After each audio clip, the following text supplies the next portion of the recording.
Naam, karibu mtazamaji wetu. Kama ni mara yako ya kwanza unajiunga nasi Mswati Media, basi usisahau kubonyeza alama ya subscribe press bell ili uendelee kuwa wa kwanza kupata taarifa zetu za kimichezo kunako klabu ya wekundu wa Msimbazi Simba na kwingineko barani Afrika. Basi leo Simba tayari wamekwisha wasili kunako kambi kwa ajili ya maandalizi ya mchezo wa Msingizi Hotspurs ya nchini Eswatini, na mapema leo hii wameweza kujongea airport ya nchini Tanzania kwa lengo la kuelekea huko nchini Eswatini ambako mchezo huo utapigwa Oktoba 19. Basi na wachezaji wote waliokuwa kwenye majukumu ya kimataifa akiwemo Mkwala Steven Dese Mkwala ameweza kurejea na tayari ameungana na timu kuelekea huko nchini Eswatini kwa ajili ya mchezo huo. Lakini kumekuwa na minong'ono mbalimbali ambao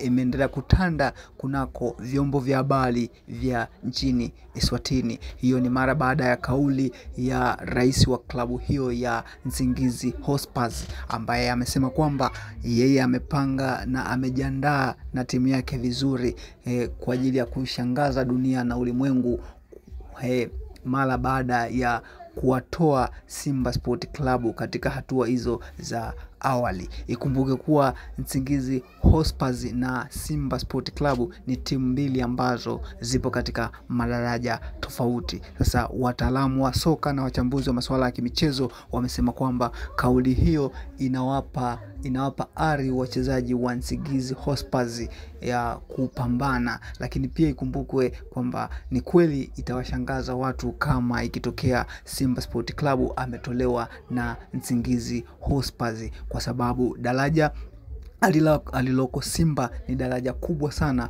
kuliko daraja la Msingizi Hotspurs.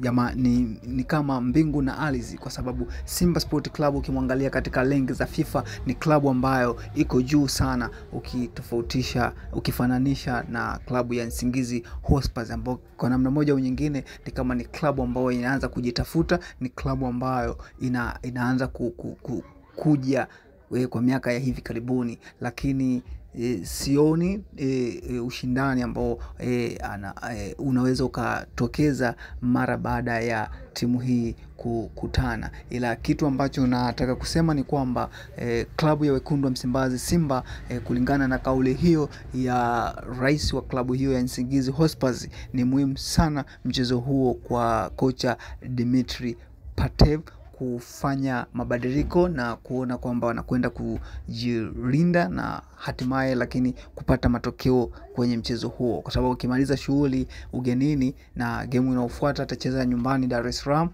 anaweza akapata matokeo na anaweza akafuzu kwenda hatua inayofuata. Basi ndugu mtazamaji wetu, endelea kubaki nasi kwa kubonyeza alama ya subscribe press bell. Asante sana.